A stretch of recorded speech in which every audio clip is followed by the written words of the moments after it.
సింగరేణి బొగ్గుగని కార్మికుల 12వ వేతన ఒప్పందాన్ని వెంటనే అమలు చేయాలని డిమాండ్ చేస్తూ 4 జాతీయ కార్మిక సంఘాల జేఏసీ ఆందోళనలు సిద్ధమైంది.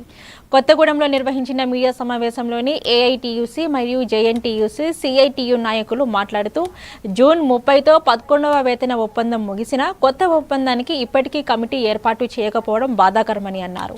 కోల్ ఇండియా నిరసనలకు మద్దతుగా సింగరేణి హెడ్ ఆఫీస్ ఎదుట ధర్నా నిర్వహిస్తామని ప్రకటించారు.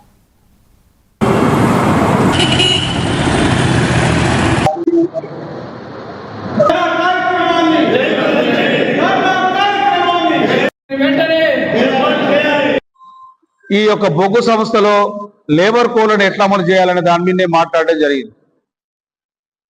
సరే, దాన్ని మిగతా కార్మిక సంఘాలు, అక్కడ ఉన్న 5 కార్మిక సంఘాలు వ్యతిరేకించి ప్రధానంగా ఈ యొక్క 12వ వేతన ఒప్పందానికి సంబంధించిన అంశం మీరు కమిటీ ఎప్పుడు వేస్తారు, ఎప్పుడు మాట్లాడతారని చెప్పి నిరసన వ్యక్తం చేసి రావడం జరిగింది. అందులో భాగంగా ఈరోజు డిమాండ్ డేకి సంబంధించి ప్రధానంగా 12వ వేతన ఒప్పందం వ్యతిరేకిస్తూనే మాట్లాడుతూ ఉన్నది.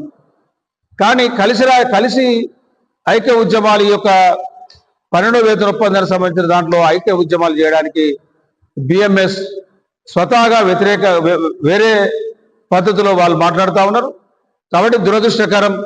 ఇప్పటికైనా 5 జాతీయ కార్మిక సంఘాలు కలిసి పనిచేస్తే ఫలితం ఉంటుంది. కాబట్టి ఆ రకమైన ఆలోచన బిఎంఎస్ కూడా చేయాలని, వెంటనే కోల్ ఇండియా మేనేజ్మెంట్ కూడా 12వ వేతనానికి సంబంధించిన ప్రక్రియను వేగవంతం చేయాల్సిందిగా మీ ద్వారా నేను డిమాండ్ చేస్తాను.